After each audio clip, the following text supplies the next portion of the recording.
దేశంలో land title act చట్టాన్ని కేంద్ర ప్రభుత్వమే తీసుకొచ్చిందని, అప్పట్లో రాష్ట్ర ముఖ్యమంత్రిగా చంద్రబాబు నాయుడు ఉన్నారని, అయితే కొందరు ల్యాండ్ చట్టాన్ని జగన్ ప్రభుత్వం తీసుకొచ్చిందని చెప్పడం హాస్యాస్పదంగా ఉందని వైఎస్ఆర్ కాంగ్రెస్ పార్టీ మహిళా నాయకురాలు అన్నారు.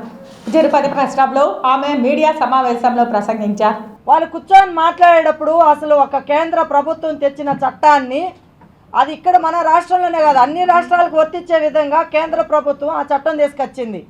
ఆ చట్టం మీద ఇంతవరకు వాళ్ళకి అవగాహన లేదు, ప్రజలకి అవగాహన లేదు, ఎవరికి అవగాహన లేదు. మరి ఇప్పుడు ఎలక్షన్ ముందు దాన్ని అమలు చేయరు అని చెప్పి అది అజెండాలో కూడా పెట్టలేదు. అది గతంలో కూడా నారా చంద్రబాబు నాయుడు ఉన్నప్పుడు ఆ చట్టం వచ్చింది.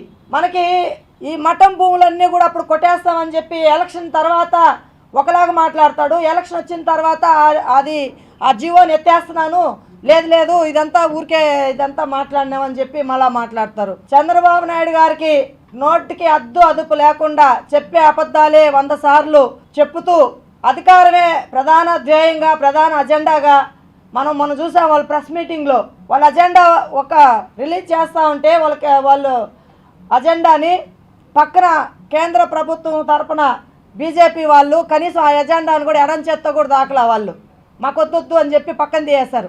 అది తీసుకొని వచ్చింది పవన్ కళ్యాణ్, చంద్రబాబు నాయుడు. వాళ్ళిద్దరిలో కూడా నిన్న ఆంధ్రజ్యోతి పేపర్ తీసుకుంటే ఆ ఆంధ్రజ్యోతి పేపర్లో పవన్ కళ్యాణ్ కూడా లేపేసినాడు.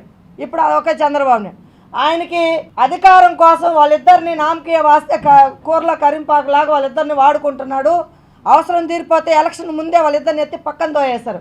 ఇప్పుడు కేవలం ఆంధ్రజ్యోతి పేపర్ కానీ ఇంకొక పేపర్లో కానీ కేవలం చంద్రబాబు నాయుడు ఫోటో ఒక్కటే ఇప్పుడు పవన్ కళ్యాణ్ కూడా ఎత్తేసినారు.